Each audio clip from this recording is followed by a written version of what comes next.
tasfahu. Nah, ini diceritakan Bapak Ibu nanti kata ini di surat An-Nur ayat 22. Ini ceritanya surat An-Nur 22 tuh Bapak Ibu.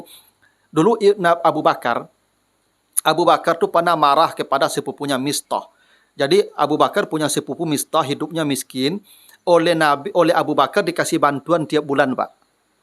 Dikasih bantuan tiap bulan. Tapi Mistah inilah yang menfitnah Aisyah berselingkuh dengan Safwan bin Mu'attal.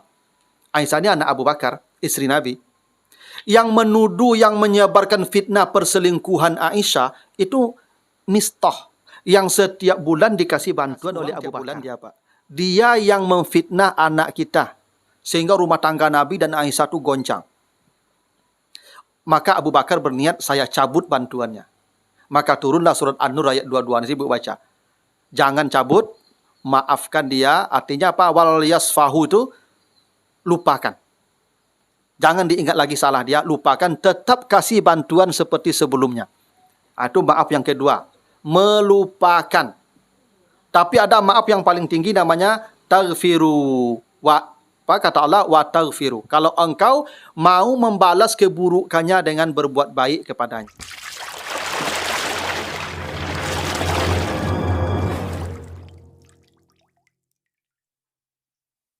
Allah wabarakatuh. Alhamdulillahirabbil alamin. Assalatu wassalamu ala ashrafil anbiya'i wal mursalin wa ala alihi wa ashabihi ajmain. Yang saya hormati Pak Kepala Dinas, Bapak Ibu, para pejabat di lingkungan Dinas Pertanian, Bapak Ibu hadirin yang dimuliakan Allah.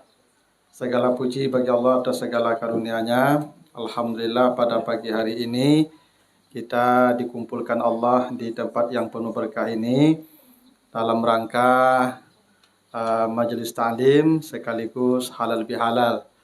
Ya, karena kita masih dalam suasana lebaran, saya ucapkan minal aidin wal faizin, mohon maaf lahir dan batin, taqabbalallahu minni wa minna wa taqabbal ya karim. Nah, Bapak Ibu yang saya muliakan, dalam konteks halal bihalal, kan halal bihalal itu selalu kita identikan dengan silaturahim ya. Karena memang hakikat halal bihalal itu melepaskan penghalang yang menghalangi kita dengan Allah dan dengan sesama. Jadi kita ini fitrahnya dekat dengan Allah dan dekat dengan manusia. Itu fitrah kita. Tapi ketika kita berdosa kepada Allah, maka kita menjauh dari Allah. Ketika kita berdosa dengan manusia, maka kita pun menjauh dari manusia. Maka untuk kembali dekat perlu penghalalan. Nah, itulah hakikat halal bihalal. Kita lepaskan kembali penghalang itu, yang dengan Allah kita dengan taubat dan ibadah, yang dengan manusia kita lewat pintu maaf dan kerelaan. Halal namanya itu. Nah, dalam konteks itulah Bapak Ibu kita akan coba bahas surat An-Nisa ayat yang pertama. Kita baca ayatnya ya. A'udzubillahi minasyaitonirrajim. Ya ayyuhan nas ittaqu rabbakumul ladzi khalaqakum min nafsin wahidah wa khalaqa minha zawjaha wa bassa minhuma rijalan katsiran wa nisaa wattaqullaha allazi tasaaluna bihi wal arham innallaha kana 'alaikum raqiba. Hai manusia, bertakwalah kamu kepada Tuhanmu yang telah menciptakan kamu dari satu jiwa. Jadi kita sama-sama dari Nabi Adam semua. Dari jiwa yang satu itu artinya dari Nabi Adam itu Allah ciptakan pasangannya. Nah, jadi memang ibu-ibu ini dari laki-laki. Tuh. Ya, kalau kami dari tanah. Ini khaliqun basyaran min tin. Nabi Adam diciptakan dari tanah.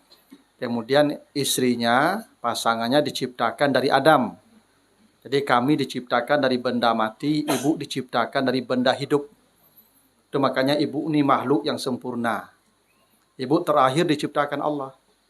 Dah selesai jin, malaikat, jin, manusia, Adam, baru ibu yang terakhir. Jadi ibu ini ciptaan Allah yang paling canggih. Nah, paling terakhir itu paling canggih biasanya. Itu maka ibu-ibu ini bisa keraju sampai sekali keraju di satu waktu. Bisa mencuci, ya, masak, menyapu, mengendong anak, itu sekali jalan. Ya tahu. Kalau apa-apa dak pandai cetu loh. Nyala keraju tu nyelalu sebab kalau dah tu. Kamu nambah keraju dak pandai dah tu. Apalagi kalau sekali jalan beberapa pekerjaan. Hanya ibu yang bisa karena ibu ni makhluk paling canggih. Dia paling sempurna. Itu kenapa ibu-ibu jarang sakit kan?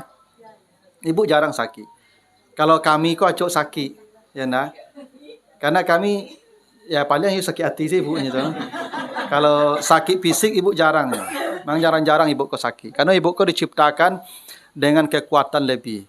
Itu makanya yang banyak itu istri merawat suami. Tapi jarang-jarang suami merawat istri. Jarangnya ibu. Yang banyak itu istri merawat suami. Ya karena memang pertama kami daya tahan tubuh kami ndak kuat. Itu maka kami acuk sakit. Maka kami flu saja, tu langsung tergolek tu mah. Ya ndak ibu. Ya flu saya baru, tu tergolek lah tu. Kalau ibu-ibu lai taluk yo berjalan lai, nyo berjalan ni mana? Itu. Lah nak taluk tagak lai baru kita golek begitu tu. Kalau apa-apa kan ndak, tu makanya ibu-ibu ndak boleh solat berjamaah kalau suaminya sakit. Ibu kalau suami ibu sedang sakit, ibu ndak boleh ke masjid. Rawat apa di rumah. Karena apa tu kalau sakit, nyo manjo ibu. Ya ndak. Apa tu flu seketiknya angek badannya kan. Ba apa tu? Tak minta pacik-pacik langsung nak. Begitulah apa-apa tu ibu. Kalau nyo sakit, nyo minta sesuatu ibu. Tu terlambat ibu. Perangnya ndak. Ya tu. Misalnya nyo damam tu nyo, bu minta minumnya. Ibu tu mungkin kok mencuci di belakang tu ibu serasian mencuci. Itulah 5 minit baru tiba ibu buat minum. Kecap apa? Ndak paguno ni kau lihat. Itu makanya ibu-ibu kalau sakit suaminya bisa kan ibu dan kadang galak tu yakin ambo cetu. Ya. Itu makanya ibu-ibu kalau suami ibu sakit, ibu dak usah ke masjid. Ibu tunggu ya Pak tu sampai sehat atau sampai painya kan. Kok ya kalau painya ke masjid lah itu. Nah begitu aturannya ibu. Kalau ibu-ibu ndak, ibu kalau sakit tak perlu dirawat. Ibu ndak manjul. Ya, ibu kalau sakit lah taluk tagak lah ibu bergolek saya tu tanya dia apa? Tu bu damam. Calik-calik dia apa tu? Seketiknya macam seketik je apa ibu padahal kawan lah payah kau. Tu karena ibu-ibu tu ibu-ibu tu memang daya tahan tubuhnya kuat tu makanya coba mana yang banyak nenek-nenek pada kakek-kakek di dunia ibu. Banyak nenek-nenek ibu. Kakek-kakek nak barah. Karena memang laki-laki tu umurnya 60 tu lebih mati tu. Kalau produksi ibu-ibu sampai 80 kan ya enggak? Ya tu. Sampai 80, 85. Kalau apa-apa kau paling 60 tu lah jarang tu. Lebih mati tu 60, 55, 56.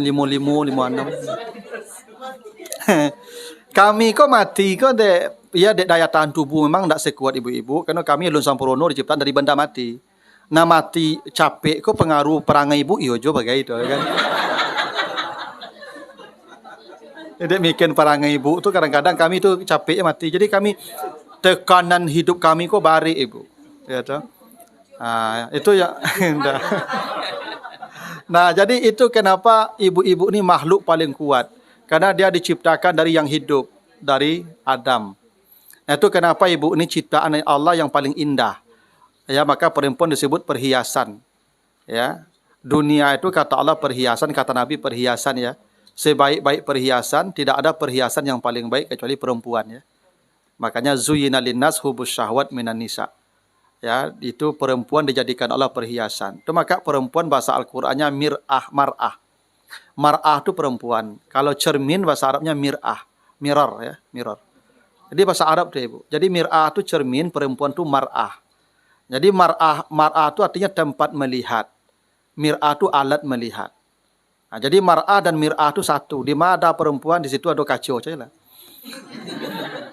Selalu tuh di mana ada perempuan pasti ada cermin di situ.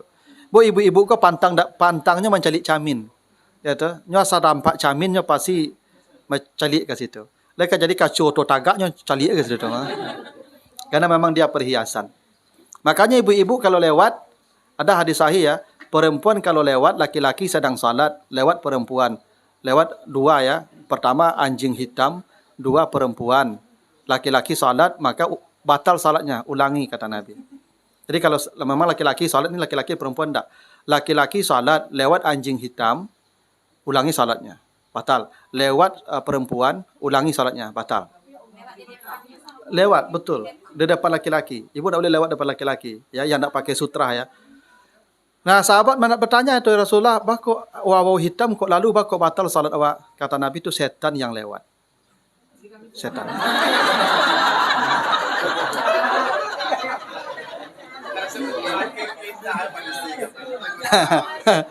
Nah, gitu. Jadi kalau anjing hitam lewat tuh setan, batal.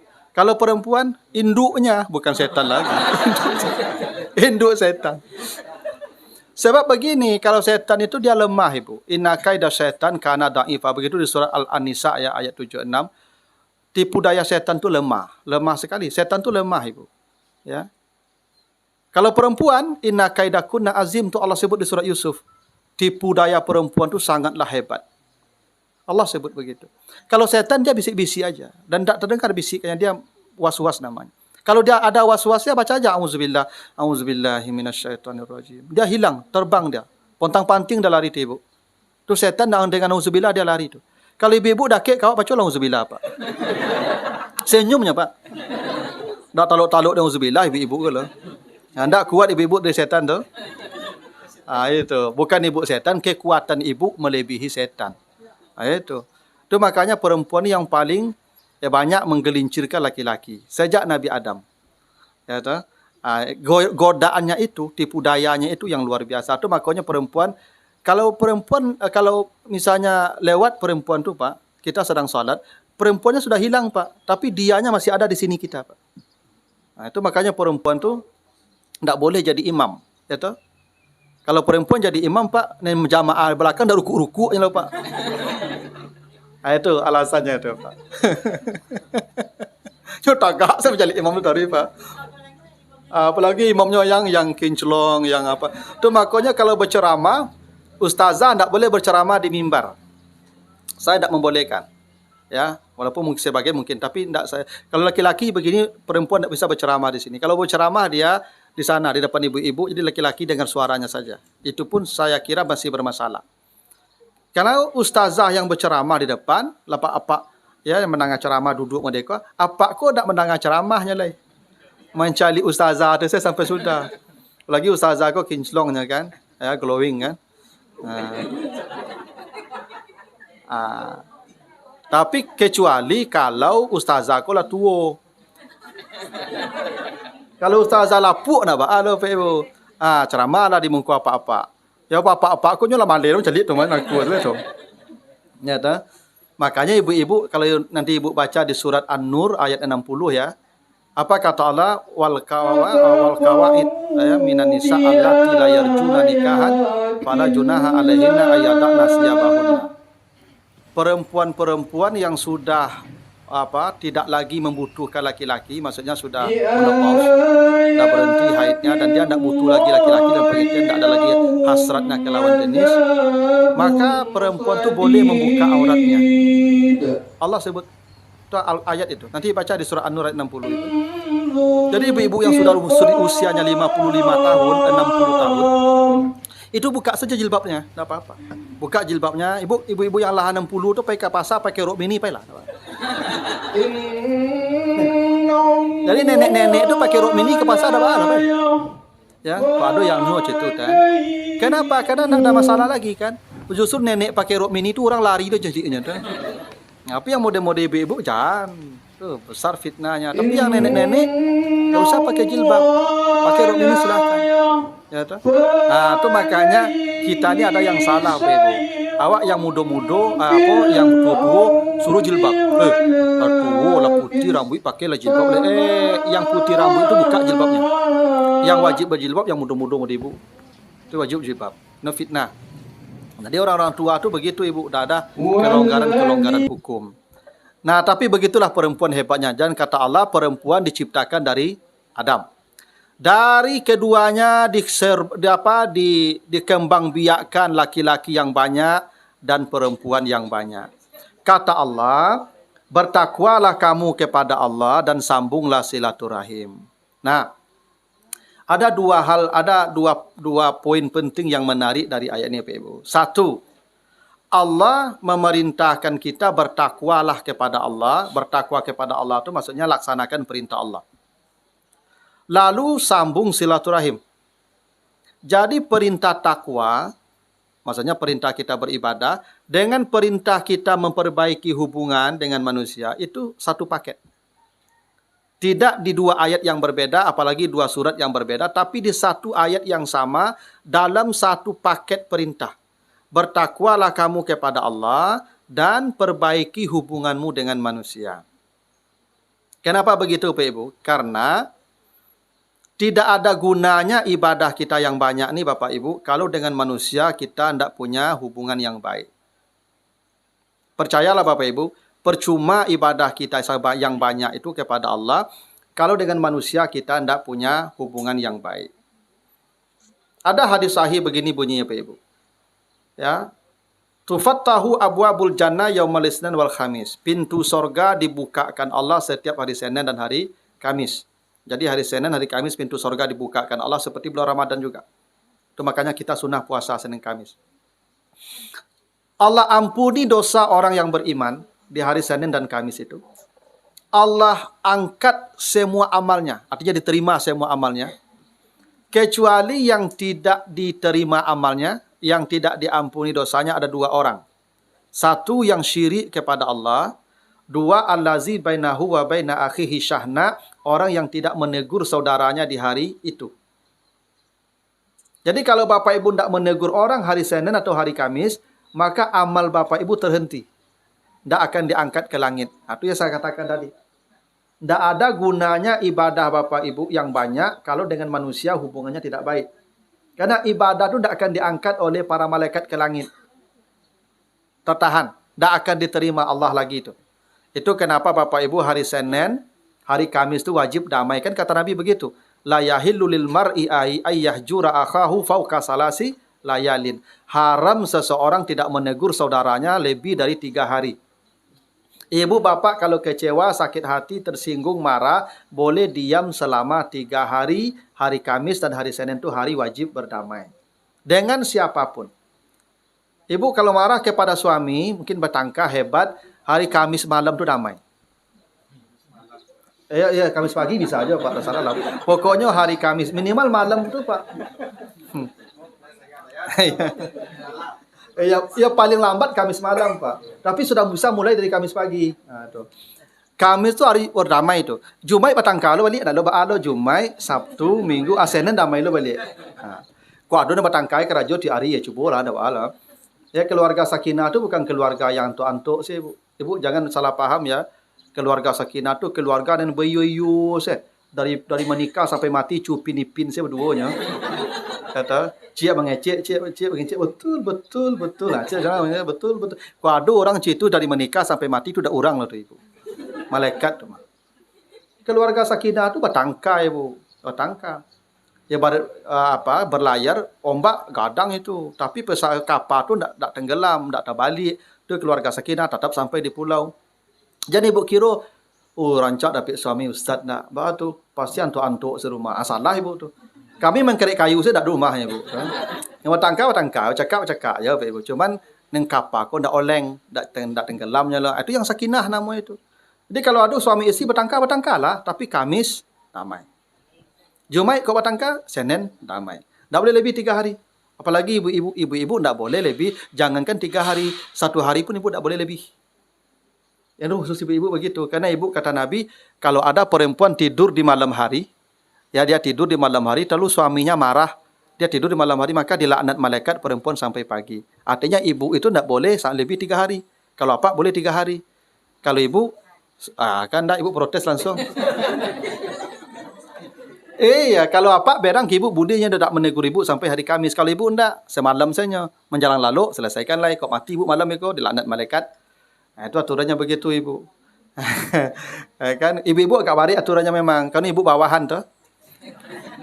Atasan bisa enggak berang ke bawahan? Bisa. Bawahan bisa enggak berang ke atasan? Enggak bisa ibu.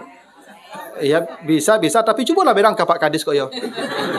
Enggak, kalau Pak Kadis bisa enggak berang-berang merabu-rabunya di luar dia? Bisa. Begitulah di rumah tangga itu. Ya, jadi ibu sebagai bawahan, batas ibu marah tuh sehari saja. Itu aturannya ibu ya. Itu kalau ibu ingin selamat. Kalau ibu ingin kok mati ibu beko, enggak selamat ibu loh. Nah, jadi itu kenapa takwa kepada Allah itu selaras dengan hubungan baik dengan manusia. Tidak ada gunanya hubungan kita itu. Makanya Bapak Ibu, kata Nabi itu, kalau ada orang bertengkar, dia mungkin tidak bertegur sapa selama 3 hari, siapa yang masuk surga Bapak Ibu? Yang masuk surga siapa kata Nabi? Wa khairuhuma may yabda'u bis salam. Yang masuk surga itu siapa yang datang mengucapkan salam. Kan kadang begini Ibu, kadang kita ini kan bertangka atau salah paham, masing-masing punya ego kan. Kecik sanu nyo salah, ambulan kan datang, itu ya. Nah, kata Nabi yang masuk surga itu yang datang, karena yang menyambung itu yang datang. Kan silaturahim itu artinya menyambung Ibu kan. Nah, kalau disambung tentu putih. Nah, yang masuk surga kata Allah, allazina yasiluna ma amarallahu bihi ayyusala. Begitu di surat Ar-Ra'd ayat 21. Siapa yang masuk surga? Yang datang menyambung. Yang menyambung yang masuk surga. Ya, ibu suami ibu yang salah, ibu yang minta maaf, ibu yang masuk surga. Kadang dia awak kan tak gitu loh, inyo yang salah, dia lo ketipu kayaknya. Siapa nanyo? Dan jinyo dak pakawan dia sumidit lah, masa dak rugi yang bola. Oh santiangnya dak kapat tanyo dan kenyo lah. Oh kayonya dak kaminta dan kenyo lah. Itu setan tuh Bu. Itu lidah setan yang sedang ibu pakai itu. Karena coba ibu perhatikan nanti surat Al-Maidah ayat 91. Ada 3 misi setan untuk kita nih Bapak Ibu. Untuk kita masuk neraka 3 misinya. Tapi nomor 1 dari yang 3 itu, innama yuridu syaitan ayyuki'a bainakumul adawata wal bagda. Yang diinginkan setan kita memelihara permusuhan dan kebencian. Itu yang diinginkan setan, Pak. Kalau bisa kita ini tetangga dengan tetangga, saudara dengan saudara, apalagi suami istri, itu bermusuhan, bertengkar, bahkan kalau bisa bercerai. Maka setan tu paling hebat prestasinya kalau orang bisa bercerai oleh dia. Maka dia lapor tu setiap hari setan-setan tu ke bosnya tu. Ya, iblis. Apa yang kau lakukan? Syanu berzina, bagus. Kau? Syanu tadi mencuri, bagus. Kau? Syanu tadi berjudi, bagus. Kau? Oh, tadi ada suami isteri tu bertangkar malam tadi, elok-elok lah itu bertangkar pagi tadi, itu bercerai. Yo, engkau duduk laki ambo. Jadi kalau ada orang suami isteri bercakap apa Ibu, sampai bercerai, itu setan langsung promosi jabatan tu Ibu. Iya. Jadi kinerja setan tu LKH-nya itu yang paling tinggi apanya, grade-nya, itu menceraikan suami istri. Jadi kalau dapatlah setan ku menceraikan suami istri, itu tukinnya paling tinggi itu Ibu. Ya. Tunjangnya paling tinggi itu karena itu kesuksesan dia. Ibu kalau baca nanti di surat apa? Al-Baqarah 2 ayat 102, ilmu sihir kan dipelajari dari setan dan 2 malaikat yang dimurkai Allah, Harut dan Marut namanya ya. Apa ilmu sihir yang diajarkan setan kepada manusia? Ma yufarriqu bainal mar'i wa zaujihi. Ilmu memisahkan antara suami dan istri. Jadi memisahkan suami dan istri ini misi setan Ibu. Dan kalau ada yang berpisah suami istri bercerai, hidup dia, setan paling bahagia. Kenapa? Kata Nabi yang paling dimurkai Allah di muka bumi ini perkara halal perceraian.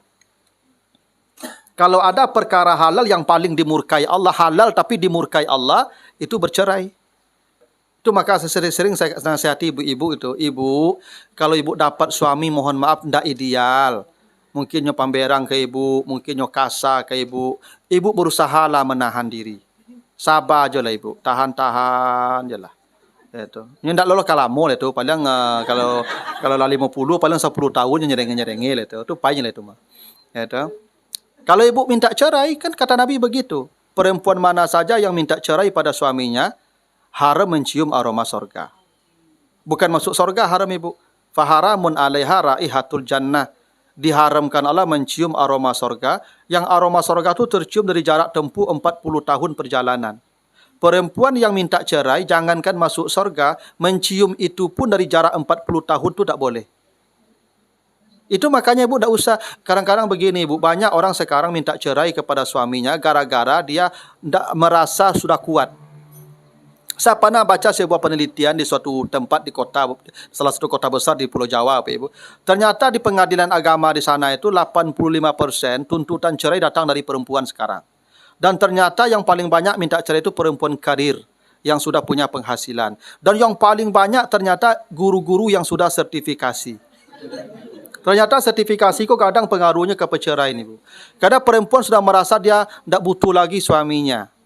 Pailah udah ada bisa mursidin surang. Itu bahasanya tuh, Ibu. Kalau ada ibu begitu, haram mencium aroma sorga. Itu ya. Maka ibu sabar sajalah, tahan-tahan. Tidak apa-apa. Tidak usah menyasar, Ibu. Dan menyasar, tidak tahu udah mau dekul luancak dan disanung lu tuh. Jangan, Ibu. Ya, Ibu terima salah itu. Ya.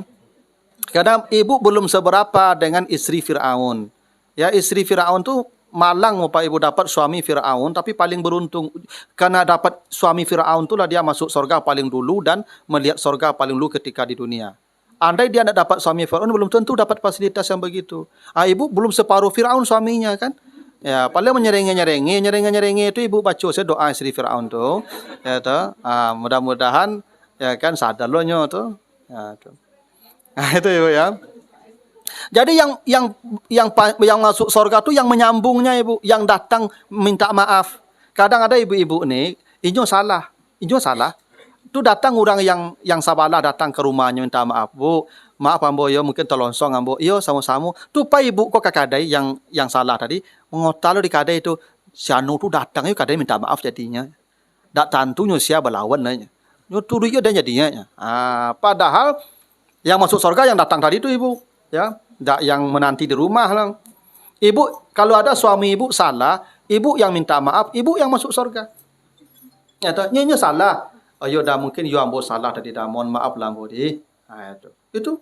Cuman Ibu kan tidak pernah minta maaf. Lai. Ya, Ibu ni jarang minta maaf, Pak. Jarang. Inyo kalau tersinggungnya Pak, nyo mengambuk seledo Pak. Tidak tahu ibu-ibu risiko mungkin tidak begitu. Ibu yang minta maaf walaupun ibu yang menurut ibu benar. Yang masuk surga yang datang menyambung yang mengucapkan salam. Kadang-kadang do jamaah aku, Ustaz, ambo lambuluan tangan ambo Ustaz salam jenyo tapi nyo melak tadi tangannya Ustaz. Ambo dak perlu banal lah panik lambo itu. Ya ndak Ibu? Ambo lambo sapu Ustaz tapi nyo malengah panjang dan lo perlu siawan alonyo. Itu ndak boleh tu Ibu. Ya toh? Ibu begitu tuh. Ya apa-apa ada cik-cik, tapi yang banyak ibu-ibu perangai model itu tuh. Nah, itu kenapa perintah takwa dan silaturahim itu satu paket. Yang kedua yang menariknya begini. Perintah silaturahim itu tanpa perintah sambung. Ada kata kerja yang dibuang di situ, silu. Sambunglah silaturahim, tapi sambungnya dibuang Allah, tinggal objeknya saja wal arham. Padahal ada kata kerja di situ, sambunglah silaturahim. Yang ada silaturahimnya saja. Sambungnya dibuang. Perintahnya dibuang. Kenapa dibuang Allah Bapak Ibu? Ada pesan, apa pesannya? Menyambung hubungan, memperbaiki relasi, memperbanyak kawan, itu kebutuhan kita. Karena itu kebutuhan, kita tidak perlu disuruh-suruh. Ibu perlu tidak disuruh-suruh makan? Tidak perlu. Ibu butuh makan, ya makan. Kita berkawan kok kebutuhan Pak Ibu. Itu kenapa coba Ibu perhatikan nanti surat Wahyu yang pertama turun surat Al-Alaq ya. Iqra bismi rabbikal ladzi khalaq khalaqal insana min 'alaq. Jadi wahyu yang pertama itu Ibu bukan perintah salat, bukan perintah puasa, zakat, haji bukan. Allah ingatkan kita dari asal kejadian kita dari alaq. Alaq itu khalaqal insana min 'alaq, yang menciptakan manusia dari alaq. Alaq itu bukalah kamus nanti artinya sesuatu yang tergantung. Ain lam, kaf itu artinya yang tergantung. Konon katanya, saya tidak tahu persis, mungkin Bapak Ibu paham, ya karena ilmunya dekat mungkin. Itu pertemuan sel sperma dan telur, itu zigot itu menempel di rahim seperti lintah. Menempel itu bahasa Arabnya alak. Jadi alak itu bukan segumpal darah. Alak itu sifat yang menempel. Kenapa Allah ingatkan kita bahwa kita diciptakan dari alak? Allah ingin ingatkan bahwa engkau makhluk yang sifatnya tergantung kepada yang lain. Sejak kamu diciptakan, hidupmu tergantung pada orang. Coba, Ibu lahir, kita lahir, orang membantu kan? Ada yang bisa mandi langsung habis lahir tuh? Tidak. Ibu mati, dibantu orang masuk lahat kan? Ada yang masuk ke lahat surang? Tidak. Tidak ada, Pak. Semua kita dibantu orang. Bapak Ibu makan, coba hitung Pak. Berapa ribu orang yang membantu kita bisa makan itu bisa ke mulut kita. Coba Bapak Ibu pekerjakan sendiri itu. Bajak sawah surang, ya kan, urus tanam surang, siangi surang, panen surang, BLR surang. minum surat. Itu alun sempat makan lah mati begitu tu. Panjang urusannya tu Pak Ibu. Panjang tuh urusannya tuh. Kini awak iyalah bara lama Pak Ibu harus mengerajo tu. Ya tu. Kini awak tinggal makan, dak bara banyak orang bantu tu Pak Ibu. Ya ambo bisa ceramah pada kini ko Pak Ibu. Ya kan? Berapi-api ambo ceramah, kecek jamaah hebat Ustaz andanya. Kenapa ambo hebat Pak Ibu? Dia ada orang duduk undangan ceramah, ya enggak? Kok kosong masalah aku, atau ambo ceramah, nyokabe ambo orang langsung dong, ya enggak? Jadi orang stres je orang hebat kok bedanya ada orang enggak ada orang. Kalau ada orangnya hebat, enggak ada orangnya stres. Ya tak? Enggak penting orang Pak Ibu tu. Jangan kan yang kadang-kadang kerajo Pak Ibu. Untuk galaknya perlu orang. Kalau ibu enggak ada orang jangan galak-galak seorang. Itu enggak sehat lah tu Pak Ibu. Galak yang sehat tu baru orang Pak. Ya kan? Kalau tak ada orang jangan galak-galaknya Pak. Jadi begitu pentingnya manusia ko di awak Pak. Begitu pentingnya Pak Kadis ko tak ada guna Pak Kadis iko kalau tak ada awak siko. Leo dilantik jadi Kadis suruh surang siko. Kamanga beliau surang siko Pak Ibu. Dilantik jadi Kadis siko tu diagi sadonyo. Auto ambil lah, Honda ambil lah. Ya komputer ambil, laptop ambil sadonyo, AC subuh pupu sadonyo. Tapi surang sikonya. Lebih bahagia Pak Ibu tu. Itu butuh orang. Tu maka Pak Ibu, kita ku bahagia anda ada orang. Semakin banyak orang semakin bahagia. Tu makanya hari raya tu bahagia anda. Orang berpulang sadonya berkumpul. Jadi macet-macet tu cari tu orang macet tapi bahagia orang. Ya enggak? Karena begitulah sifat kebersamaan Bapak Ibu. Semakin bersama kita semakin tinggi bahagia kita. Ibu kalaupun kayu ibu santi yang hebat tapi ibu surang saya di dunia di nyamuk ibu akan mati surang kami kutu mah. Ya tu. Begitu pentingnya orang. Karena itu kita tidak perlu disuruh menyambung hubungan dengan orang. Karena itu kebutuhan kita. Itulah kenapa Bapak Ibu, manusia disebut ins ya. Wa ma khalaqtul jinna wal insa. Kenapa manusia disebut ins? Coba buka kamus. Cari kata anas. A, nun, alif, nun, sin. Artinya lembut Ibu. Manusia disebut ins karena dia lembut.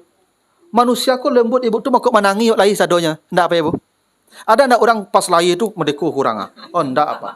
Orang kalau lahirnya menangi itu bukti lembut. Walaupun secara biologi ada ketentuan orang kalau menangis supaya kelep jantungnya terbuka, gitu dah. Tapi secara teologi enggak, orang menangi itu menunjukkan kelembutan dia. Kita ni makhluk yang lembut, makanya ins namanya. Lembut. Karena memang kelembutan itu menunjukkan kita butuh orang, ya enggak? Orang kalau lembut tandanya butuh je orang. Semakinnya butuh orang, semakin lembutnya ke orang. Apa kalau pai ke bank, dibungku pintu bank tu, selamat pagi Pak, ada yang bisa kami bantu? Enggak begitu caknya ya? Kok bisa nyangkik, Ibu nyangkik ke dalam tu mah? Ya enggak? Yo kok bisa nyangkik tu? Saking lembutnya kawak. Kok lembut orang bank tu ke Bapak Ibu? Dia butuh kita. Tu makanya kita disebutnya nasabah. Nasabah tu bahasa Arab itu ada kata nasab. Nasab ada kata nasib. Nasib inyo tu awak yang menentukan. Dek nasib orang tu tergantung kawak tu mak eloknya tu Pak Ibu. Iya tu Pak Ibu. Tu mak sabutnya nasabah nama awak tu mah. Nyo sadar tu nasib inyo tergantung jawab. Tu mak lembutnya kawak tu. Itu fitrah Pak Ibu. Orang kalau butuh orangnya lembut ke orang tu. Cobalah ibu kalau ada suami ibu kasar ke ibu tu sadang tak butuh ibunya tu. Kalau nyo butuh ibu dak kasar ke tu percayalah kamu. Ya enggak? Karena begitu. Jadi memang kekasaran itu. Nah makanya kata Allah ya di surat lanjut surat Al-Alaq tadi. Apa kata Allah? Kalla innal insana la yatgha ar-ra'ahus stagna. Manusia akan menjadi kasar ketika dia merasa tidak butuh orang. Ini sifat yang membuat kita jadi kasar. Kalau kita merasa tidak butuh orang, kita kasar tuh. Jadi kalau ada ibu-ibu kasar ke orang, ibu mengecek dan tidak pernah juang, itu bahasa kasarnya. Kalau suami ibu kasar ke ibu, dia mengatakan saya tidak butuhmu, saya tidak butuh engkau. Jadi merasa tidak butuh orang itulah membuat kita keluar dari kelembutan tadi. Kasar. Nah karena itulah kita perlu kembali lagi kepada manusia kita. Lewat apa? Nah kalau tadi kasar orang sakit hati buat di awak artinya kembali awak datang kenyo supaya lembut balik. Awak lembutnya lembut. Itulah disebut dengan maaf namanya. Jadi maaf itulah yang mengembalikan kita pada kelembutan kita. Tapi maaf ni ada 3 Bapak Ibu. Bapak Ibu kalau baca nanti di surat di surat At-Taghabun nih, surat At-Taghabun ayat yang ke-14 nih. Apa kata Allah? Ya ayyuhallazina amanu inna min azwajikum wa auladikum aduwwul lakum fahzaruhum. Kata Allah, hai orang yang beriman, sesungguhnya istri-istrimu musuh bagimu. Jadi Allah katakan begitu Ibu ya. Istri ini musuh kita, Pak. Betul. Ya tuh kan. Ya tuh. Ya, istri itu musuh. Maka kata Allah, hati-hati dengan mereka. Itu ada warningnya Ibu ya. Tapi Ibu jangan berhenti sampai di situ ya. Nanti baca asbab nuzulnya. Kalau mereka bersalah kepadamu, maafkan mereka. Kata Allah apa? Wa in ta'fu wa tasfahu wa taghfiru. Ada 3 bentuk maaf yang diberikan kepada orang yang bersalah pada kita. Ini dalam konteks istri. Ini ayat ini ceritanya begini Bapak Ibu. Ayat ini dulu sahabat-sahabat ketika hendak hijrah ke Madinah bersama Rasul, itu banyak perempuan-perempuan yang melarang suaminya ikut hijrah. Keciknya, mangau dapai ke Madinah tu. Awak sikolah mapan itu awak. Haratu lah banyak, usaha lah mapan. Mangalo pai ke situ aku negari orang dak jale dak. Sehingga banyak sahabat dak jadi hijrah gara-gara dilarang oleh istrinya. Itu istri yang jadi musuh tu, Pak. Istri yang melarang suaminya berbuat baik, itu istri yang jadi musuh. Memang banyak istri itu, Pak. Ya.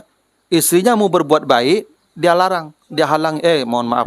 Suaminya mau berbuat baik, istrinya larang. Itu yang istri yang jadi musuh tuh, Pak.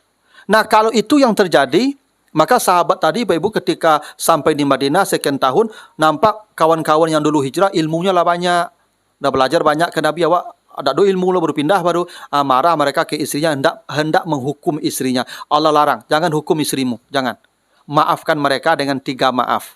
1 namanya ta'fu, 2 namanya tasfahu, 3 namanya taghfiru. Ini 3 maaf yang harus kita berikan pada orang yang bersalah kepada kita. Pertama, afwun namanya. Apa itu afwun? Nanti Bapak Ibu baca surah Al-Baqarah 237. Afwun itu, ini di Al-Baqarah 237 itu ceritanya begini, Ibu. Kalau seorang perempuan dinikahi, begitu dinikahi, belum lagi ke kamar, masih di pelaminan, sudah ditalak oleh suaminya. Ini baru menikah pagi ini. Jam 8 menikah, jam 10 jadi janda. Belum ke kamar. Maka kata Allah, suaminya yang menceraikan wajib membayar mahar separuh. Kalau maharnya tadi misalnya 1 mobil, Innova misalnya, maka dibayar separuh harga mobil itu. Walaupun belum bergaul. Itu kewajibannya. Illa ayyafuna, kecuali perempuan itu menghapus kewajiban tadi. Kata perempuan tadi, tak usahlah bayar lah. Awak kan ambulkan lubaal itu. Aman. Ya kan? Menurut Ibu kalau diceraikan, Ibu baru menikah, orang rami kok, tamu banyak kok. Allah diceraikan suami-suami Ibu larinya. Ibu lah jadi jando waktu itu hari itu. Itu sakit dah Ibu? Sakit tu Ibu. Ya. Padih tu Ibu. Malu dak kama mungkul suruhan ya Ibu. Dan itulah maaf. Memang maaf itu Ibu kepada orang yang menyakiti perasaan kita. Kalau ibu-ibu mau dekini kok duduk dakik-dakik bertamu tiap hari galak-galak ke kafe tiap hari, mohon maaf lahir batin, kan dimaafkan. Maaf itu ke orang yang menyakiti perasaan kita. Siapa yang menyakiti perasaan Ibu, Ibu kasih dia maaf. Itu yang Ibu cari. Itu hakikat maaf, menghapus beban orang. Itu hakikat maaf, hapus. Nah, kalau dihapus kan jajak masih ada tuh. Yang kedua, kata Allah, tasfahu. Nah, ini diceritakan Bapak Ibu nanti kata ini di surat An-Nur ayat 22. Ini ceritanya surat An-Nur 22 tuh Pak Ibu. Dulu Abu Bakar tuh pernah marah kepada sepupunya Mistah. Jadi Abu Bakar punya sepupu Mistah, hidupnya miskin. Oleh Abu Bakar dikasih bantuan tiap bulan, Pak. Dikasih bantuan tiap bulan. Tapi Mistah inilah yang menfitnah Aisyah berselingkuh dengan Safwan bin Mu'attal. Aisyah ini anak Abu Bakar, istri Nabi. Yang menuduh, yang menyebarkan fitnah perselingkuhan Aisyah itu Mistah, yang setiap bulan dikasih bantuan oleh Abu Bakar. Tak padih Ibu tuh. Kita kasih uang tiap bulan dia, Pak. Dia yang memfitnah anak kita. Sehingga rumah tangga Nabi dan Aisyah itu goncang. Maka Abu Bakar berniat, saya cabut bantuannya. Maka turunlah surat An-Nur ayat 22. Nanti Ibu baca. Jangan cabut, maafkan dia. Artinya apa? Wal yasfahu itu lupakan. Jangan diingat lagi salah dia, lupakan, tetap kasih bantuan seperti sebelumnya. Itu maaf yang kedua, melupakan. Tapi ada maaf yang paling tinggi namanya taghfiru. Apa kata Allah? Wa taghfiru. Kalau engkau mau membalas keburukannya dengan berbuat baik kepadanya. Ini maaf yang paling tinggi, Pak. Ya. Kalau ada orang berbuat salah pada kita, kita ganti salahnya dengan berbuat baik kepadanya. Inilah contohnya. Ibu bawa oto, apa bawa oto. Awak bawa oto lah menapi, lambe, nyosenggol dorang oto apa tu ibu. Lecet. Turunnya minta maaf. Pak, Bu, mohon maaf di dalam tampo lah talongsong kalau kani oto apa demo. Ada 3 maaf tu mah.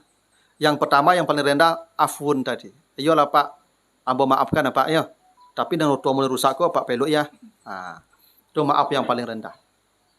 Inilah dia dimaafkan, cuman dan hati masih ada bekas. Atau tasfahu. Ayolah Pak, enggak usahlah, apa minta maaf sudahlah. Apa pulang, pulang. Kau rusak peluk surang-surang. Itu yang kedua tu Pak. Lupakan. Nah, yang ketiga yang paling hebat minta maaf juga Pak. Dia minta maaf Pak, kamu boleh. Mungkin ambo yang salah tadi itu. Aku piti 1 juta untuk apa peluk tu Pak. Nah, kalau itu terjadi kepada Bapak Ibu, kira-kira Bapak Ibu beri maaf yang mana? Pertama ya. Yang paling dicintai Allah itu yang ketiga. Fa'fu anhum wasfah innallaha yuhibbul muhsinin. Kalau engkau mau membalas kebaikan kepada orang yang berbuat salah, maka Allah mencintaimu. Inilah Pak. Ya. Jadi kalau ada pegawai kau salah ke Pak Kadis, jangan dihukum Pak. Promosikan jabatannya. Itu baru hebat tuh Pak. Kalau ada yang selalu menghujat Pak Kadis di WA apa segala macam kan, atau ya membujuk buruk-burukkan Pak Kadis. Pak Kadis tahu orangnya. Udah kasih jabatan. Naikkan tunjangannya. Itu yang paling hebat, maaf tuh Pak. Kalau ada apa-apa istri apa melawan, Satiuk melawan balen baju. Satiuk melawan balen baju. Tuh. Asa melawan tambah belanjonya. Asa melawan tambah belanjo. Itu baru maaf yang paling tinggi. Ibu citulah. Ibu lah panik, lah payah. Onjo menyerengi ibu suami di rumah. Satiuk menyerengi buat susu. Satiuk menyerengi buat susu. Kan? Beko dah taluk menyerengi itu. Kau nyerengi di bulu susu celai kau macam ya. Kan? Gitu. Jadi kalau ibu berbuat baik kepada orang yang berbuat salah tu, dia akan mencintai kita. Itu kata Allah begitu. Ya. Nanti kalau ibu baca di apa? Ini. Ya, di surat Fussilat ayat 34. Kalau engkau mau membalas keburukan dengan kebaikan, orang salah kawak tapi berbuat baik kayaknya. Kalau dia membencimu, maka dia akan berubah jadi orang yang paling mencintaimu. Ka'annahu waliyun hamim. Dia akan mencintaimu itu. Jadi Bapak Ibu jangan khawatir kalau ada orang berbuat jahat kita datangi dengan berbuat baik pada dia, dia akan mencintai kita. Saya lah, Pak, Ibu kalau melawan-lawan juga, Pak tambah piti belanjo, Pak balen baju, setiap melawan, tidak ketaluknya melawan itu Pak. Percayalah kamu Pak. Asalnya melawan itu Pak tambah pitinya. Asal melawan itu Pak balen bajunya. Itu melawan tahu. Itu nyusat, indah. Kau ada abi ibu situ setiap melawan dia lagi belanjo, tambah belanjo itu melawan itu udah orang itu Pak. Pasti dia malu tu Pak. Tak mungkin abang melawan kau dah. Boleh cukup warna eloknya kamu. Tidak betul ibu. Itu. Ni ibu ke maku ibu istiqamah melawan tu karena satu ibu menjauhi apa ada respon karihnya. Ya tak? Cubalah satu melawan nyantuk. Siapa tu nyagi ibu piti langsung 1 juta. Ibu dah bisa dah melawan itu. Apa situ lah? Satu kamu berang-berang nyubit minuman. Satu berang nyubit minuman. Kau ada ibu situ tu apa dah taluk berang itu. Sayulah kamu. Nah, itu namanya taghfaru. Menghapus atau menutup keburukan dengan kebaikan. Nah, terserahlah. Bapak mau pilih yang mana maafnya nanti itu. Ya. Mau yang ta'fu, mau yang tasfahu, atau mau yang taghfiru. Sekarang Bapak Ibu coba praktekkan ya. Gitu. Makanya orang-orang tertentu tuh Bapak Ibu kalau dicuri orang hartanya, barangnya, bukan marah. Dibantunya orang nyuri itu, bawa-bawa lah. Itu Bapak Ibu. Pernah ada kejadian di kampung saya, ceritanya begitu. Jadi ada guru mengaji, sore mengaji, maja mengaji ke radionya. Kalau siang menakik kata.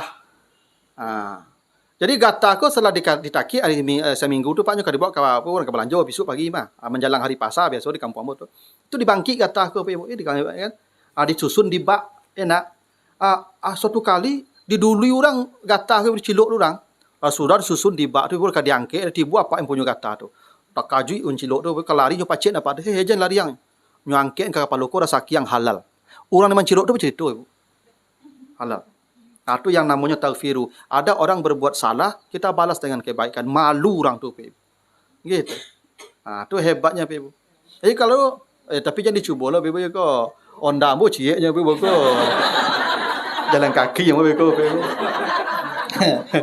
Cuba lah Ustaz kalau ya. Jangan. Nah, begitulah Bapak Ibu ya.